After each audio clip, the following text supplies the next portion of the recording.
Okay, we're going to start with an oldie but a goodie. A guy walks into a restaurant with a full-grown ostrich with him. The waitress asks what they'd like, and the guy says, I want a hamburger, fries, and Coke. He says, I want the same thing. A short time later, she comes in, the bill is $18.40. He pulls out exactly $18.40. Then the next day, he comes in again. He orders a hamburger, fries, and a Coke. And the ostrich says, I'll have the same. And the same thing happens. He pulls out exactly the amount of money that was needed. This goes on for several days. And one night, they come in, and she says, would you like the usual? He said, no. This is a Friday, a special occasion, so I would like a steak, a baked potato, and a salad. And the ostrich says, I'd like that too. And then the waitress comes and says it'll be $42.62. And again, he pulls out exactly the perfect amount of change that he needs. And once again, she is so curious, she just can't help herself. And she says, so excuse me, sir, how is it that you always manage to pull out the exact amount of money right to the penny that you need every time? He said, well, once I found in my attic a lamp, and I dusted it, and I rubbed it, and the genie said it'd give me 2 wishes. My first wish was that I would have enough money to pay for anything I want, the exact change, everything I needed on me at all times. And the right amount would always be there. And he said, that is so brilliant. Most people would just say, I want $1 million, but the way you've done it, there'll be money there, exactly what you need every single time for the rest of your life. You say, yeah, it's great. Whether it's a gallon of milk or a Rolls Royce, I have all the money I need every single time. And she leans in and says, but sir, what's up with the ostrich? And the guy sighs, and he says, well, my second wish was for a tall chick with long legs who would agree with everything I say. Yeah. Wow. I thought it was more of an oldie than a goodie, but I appreciate your applause. So my question for you is, if you had 2 wishes, what would you wish for? What is it that you would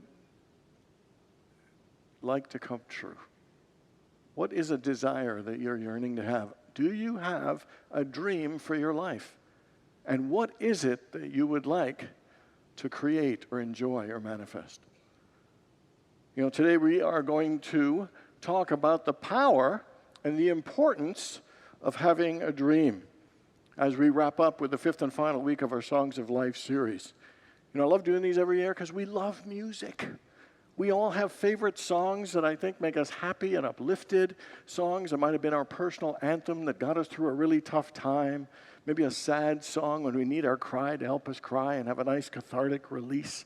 There are incredible songs that we all love, and I like taking those and finding a spiritual message within each of them. Week 1, we looked at Coldplay's We Pray. Week 2, it was Bob Marley's Could You Be Loved? Then Don Henley's Heart of the Matter. And last week we looked at George Harrison's song, While My Guitar Gently Weeps. Today, we are going to close the series with a 1976 hit, I Have a Dream, by the pop band from Sweden, ABBA, whose name is the first letter of the singers' names, Annie Frid, Benny, Bjorn, and Agnetha. And it is written by the Bees, Benny and Bjorn, the song. And it was an absolute hit all across the world. I mean, literally from Argentina to Austria, from Canada to South Africa. 20 years later, they actually did a musical, Mamma Mia, to the music of ABBA. In fact, we went on an out and about there, and that's where I got the inspiration to actually do the song, because they played it in it, and I was just so moved by it.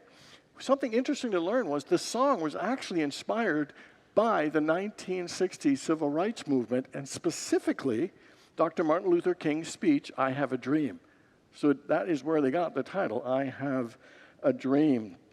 You know, this song clearly is a song of hope, a song of strength and resilience, particularly through difficult and challenging times, by having a goal, something to look forward to, something to move towards to help transform and improve our lives. I Have a Dream is clearly a positive song. It is an uplifting song, and I think in some ways it's very soothing. I think it's very comforting in a way. It's got the kind of Greek sound with the guitar, but I think it sounds almost like a lullaby. Do you know there are 28 children? There was a choir in the original that sang the chorus a lot at the end, and there's something so uplifting and innocent and optimistic hearing their voices. And you know, this song really touches on a universal theme, a truth, and that is that everyone wants a better life. Everyone wants to move to something greater, something better. The Dalai Lama says, from the time we are born to our death, every human being consciously seeks to be happy and to not suffer. Every one of us wants to be happy. Every one of us does not want to experience pain. And that desire for what is a happier life varies. For some of us, it's inner peace. For some of us, it might be employment or a financial situation. You know, maybe it is finding a sense of purpose or meaning in our lives. Maybe it's for friendship. Maybe it's companionship. Maybe it's for true love. Maybe it's for healing for ourselves or healing for someone that we love. You know, stated clearly or not, every one of us has a dream. Every one of us has a desire for a better life in some form. So this morning we're going to look at the 4 spiritual lessons inspired by the song I Have a Dream. And the first lesson, I believe, is about the power of our imagination.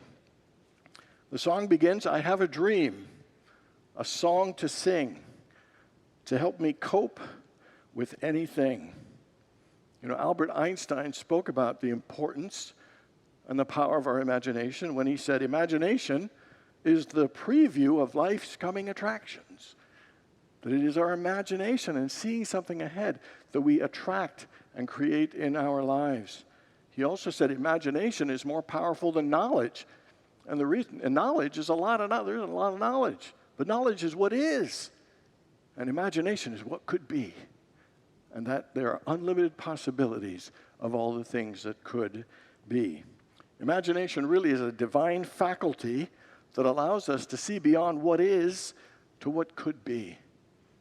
Imagination really is one of the amazing powers in which we get to co-create our lives with God. Several times in the Bible says, lift up your eyes and see. You know, see the possibilities, see the good, see the wonder, see what is greater. You know, the song continues, if you see the wonder of a fairy tale, you can take the future even if you fail. And what it is saying, the power to envision something greater is almost even at its best and always works even when life isn't working well.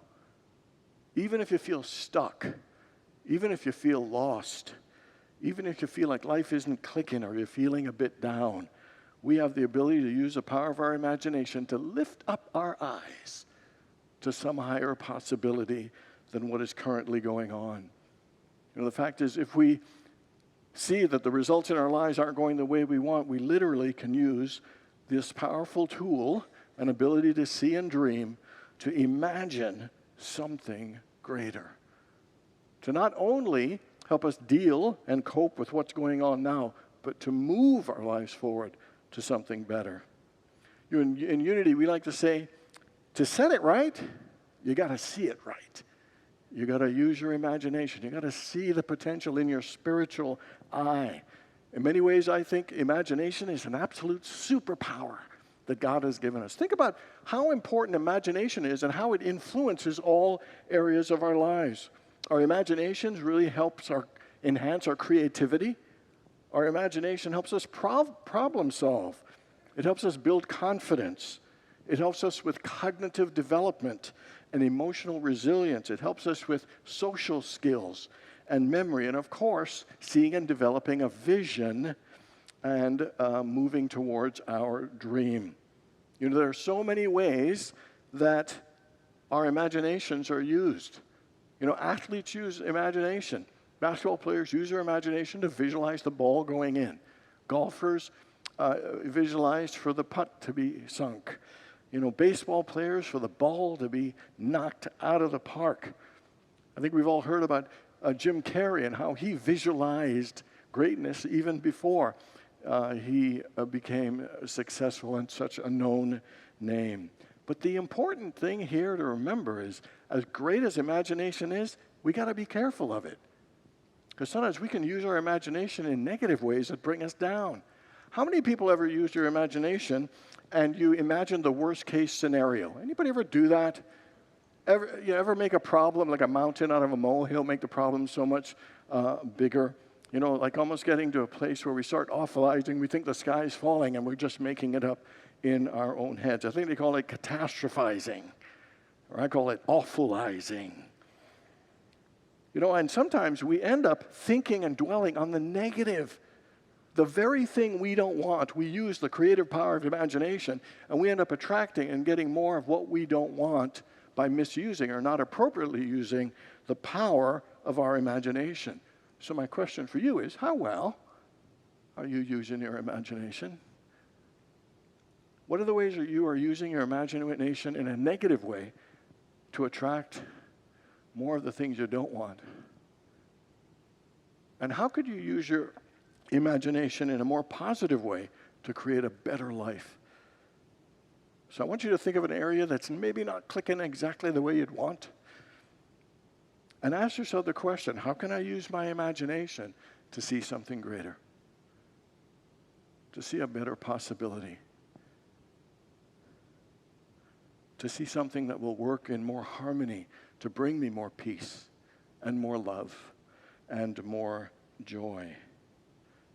You know, what are you willing to vision? Are you willing to hold in your head and to allow it to lead you and guide you and call you to something greater and better? I love the power of the words in the book of Proverbs, chapter 29, verse 18, that says, "Where there is no vision, the people perish." And what it's saying is, when you don't have an idea of where you want to advance and move your life towards, when it says the people perish, you know what perishes? Our creativity, our joy, our motivation, our enthusiasm. When we have something to move towards, it's a channel for our creative energies and our spiritual powers to be utilized in a focused way. Then when we don't have one or have one going in the other direction, it perishes our energy and excitement, our motivation, and our joy. I truly believe having a vision, having a dream is a spiritual responsibility and a spiritual directive that we have been given. Let me read you the line again. It says, "Where there is no vision, the people perish, but he that keepeth the law, happy is he." The individual who has a dream or a vision to move towards engages their imagination, directs their spiritual powers and energy, and moves their lives forward to bring themselves more gifts, but to bring more light and goodness into our world. The first lesson in I Have a Dream is about the power of our imagination. The second lesson is about the power of belief. I believe in angels, something good in everything I see. I believe in angels when I know the time is right for me. They use that line a lot in the song. I believe in angels, something good in everything I see. And it has me reflect upon a line in the Talmud that says, every blade of grass has its angel that bends over it and whispers, grow, grow.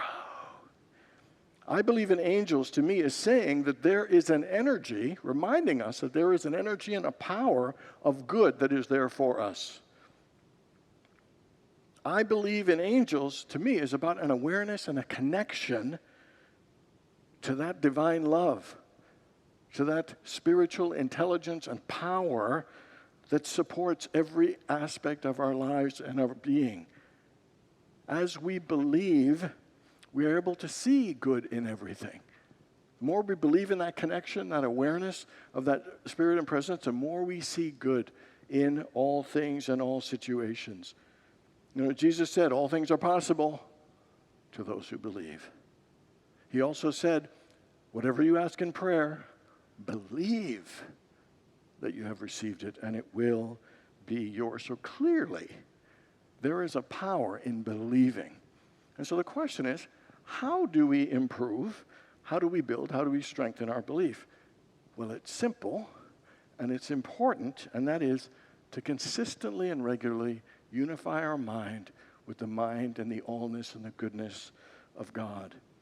To align and unify in our mind with the substance, with the presence and the power and the energy that makes all things possible. That the more we rest in that peaceful presence, that all-providing presence, the easier it actually gets to believe. The easier it gets to see good in everything, but to believe and know that even greater things can and will come forth in our lives. And you know, the more we believe, we begin to not only believe more deeply, we believe to move to a level of knowing. From not just believing, but knowing. To not just believing in God, but knowing God. To not just believing that God loves you and wants the best for you, but knowing that God loves you and wants the best for you. And not just believing that our dreams are important and they matter, but knowing that they are important and they matter. To not just believing that we are capable, powerful, and valuable, but knowing that we are capable, powerful, and valuable. I believe in angels. Something good in everything I see is really saying, I believe good is there for me. I may not see it fully yet, but I trust my good is unfolding in divine timing. I believe. Let's try this. Everybody repeat after me. I believe good is there for me. Together. I believe good is there for me. I may not see it fully, but I trust my good is unfolding. I may not see it fully, but I trust my good is unfolding in divine timing. I believe. I believe. I believe. The second lesson from the song is about the power of belief. The third one is about the power of perseverance. And I love these lines. It says, and my destination makes it worth the while, pushing through the darkness, still another mile.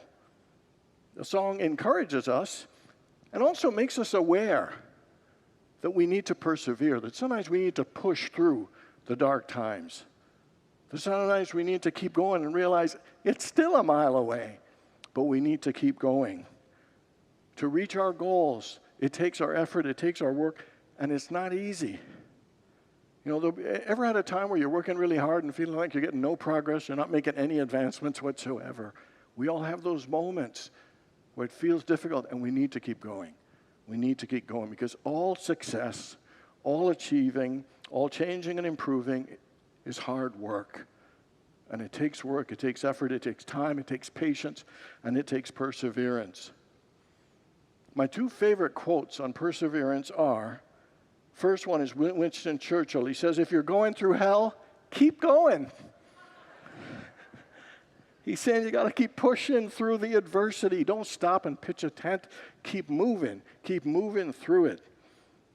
Don't stop, don't give up, just keep pressing on, pressing on. And then the second quote, someone said, faith can move mountains, but don't be surprised if God hands you a shovel. You know, you can pray and have great faith, but guess what? You got to do some digging. You got to do some work to have the breakthroughs that we are seeking. You know, J.K. Rowling was rejected by 12 publishers before Harry Potter became a global phenomenon. And I love her quote. She says, rock bottom became the solid foundation upon which I rebuilt my life. So she had to persevere. 12 publishers turning her down. I'm sure that level of rejection was not fun and it was not easy, but she knew her desire was worthwhile. She knew she could push through the darkness and still hang in there another mile. The book of James, chapter 1, verse 2-5, powerful words when it says, consider it pure joy, my brothers and sisters, whenever you face trials of many kinds, because the testing of your faith produces perseverance.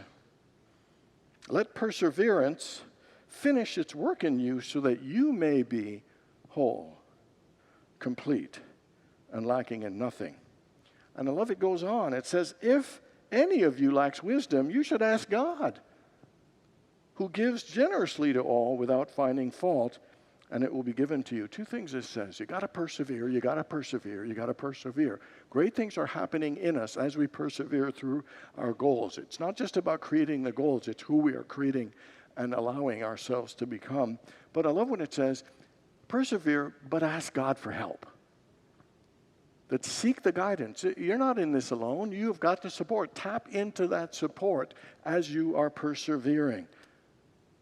You know, the message in the power of perseverance is to realize that all the challenges we face in life are testing us, they're strengthening us, they're growing us, they're awakening and expanding us into the fullness of who we came here to be, who we are meant to be, and the things that we are meant to do. Book of Galatians chapter 6, verse 9 says, "Let us not grow weary in doing good, for in due season we shall reap if we do not give up." You know, if we want success, if we want happiness, we want greatness, we want a better life, we got to keep working. We must persevere. And then the fourth and final lesson from the song to me is about the power of transformation. Another line that gets used a lot. I'll cross the stream, I have a dream. Many, many times. I cross the stream, I have a dream. And to me, the stream represents the flow of consciousness. And the crossing from our old mindset, our old limiting thoughts and patterns, into an expanded awareness of greater good and greater truths. Michael Beckwith said, you can have anything you want in life, but first, you must become it in spirit.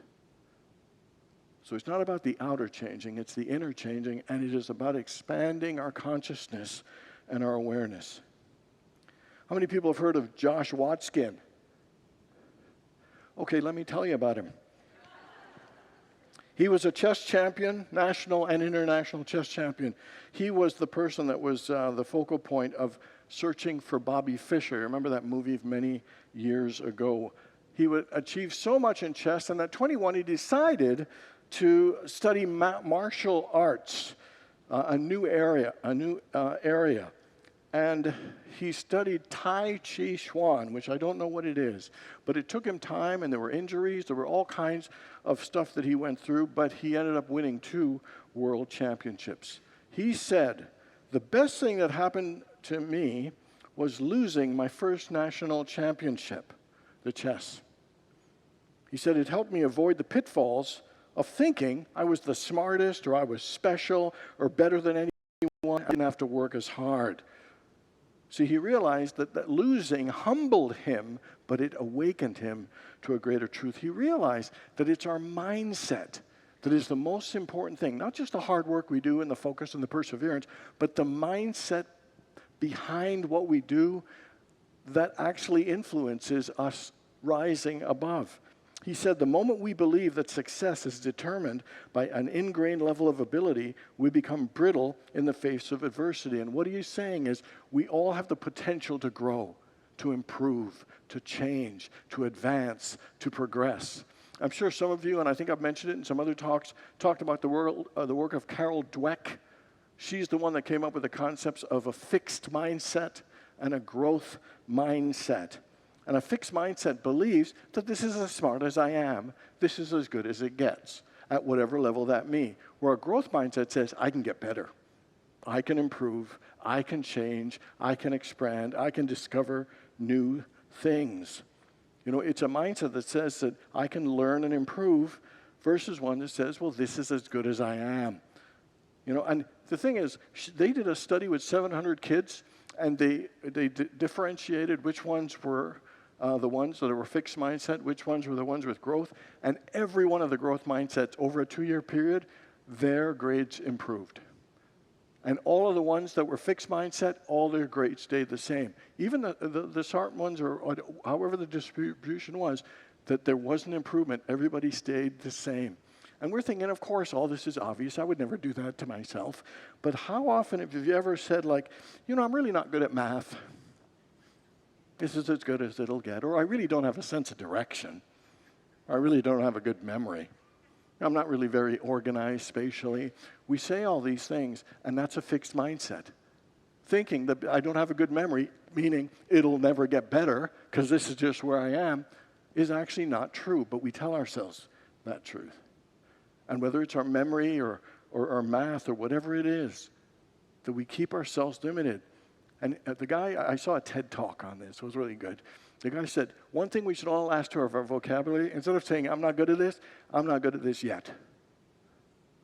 Or I will get better at this. And it doesn't mean that we all have that, we're going to be world-class level at these things.